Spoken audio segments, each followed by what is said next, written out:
So I spent a lot of time in the tech entrepreneurial space. And business plans were a really big part of that. And basically you'd almost decide on the investment for a tech company by the thickness of the business plan. You whack it down, and if it's got kind of 100 pages and really amazing content in there, then the business plan was the thing that really drove the business. But the interesting thing that I always found with business plans was you would spend a huge amount of time writing them, and honestly, the moment you got investment, you put it in the bottom drawer, and it was never seen again. Yes. Tell me how business models are different and why business plans were so ineffective. It comes down to the fact that a business model is a live document. It's something that you want to always have at the back of your mind, and it's something that changes over time. Like you're saying with a business plan, it's a laborious task creating it, and then when you're done or you've raised investment, you never look at it again.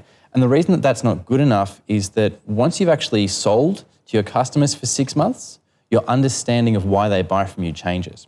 Yeah. Or in the process of just running your day-to-day business, the suppliers you use, the processes you use, the pricing model you use, they'll all change. And if you don't update that business plan quite regularly, it actually loses its value and it becomes a kind of an antique document. A business model is something that you should be able to sort of rewrite from scratch. It takes maybe 10 minutes. If you do that every few weeks or months, it kind of gives you a really current, clear picture of how your business is working. So business plans seem to freeze, if you like, a moment in time into quite a complex document. Yes. Whereas what you're talking about is business model that is quite flexible and adaptable and learns as you do iterations and you test the market.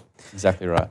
I'm interested in, and Isaac, I know you really push people to, even in that ideation stage around the business model, you push people to really think about multiple ways of achieving their business. Just talk to me about how you can use something like the business model canvas, which is the tool you use, to create a business model. Why do you look at multiple ways of doing it? Why not just find the best way? Firstly, there aren't many businesses who have had enormous success based on the first version of their idea. Yeah. We have a tendency to fall in love with the first thing that we create without actually going, is there a better way I could have done this? Is there another way this could be structured? The second reason is that a lot of the most successful companies that we shop with today, this is their 5th or 6th version of their business. Yeah. They've managed to change with the times, or more importantly, they've actually managed to change before there's been a need to. So for that reason, we encourage entrepreneurs to have a go at saying, okay, I have an idea of what problem I want this business to solve. What different ways can I do it? And if the answer is, I've got my favorite way, I'll explore a few other avenues. If they don't work, not a problem. It's cost you 3 pieces of paper.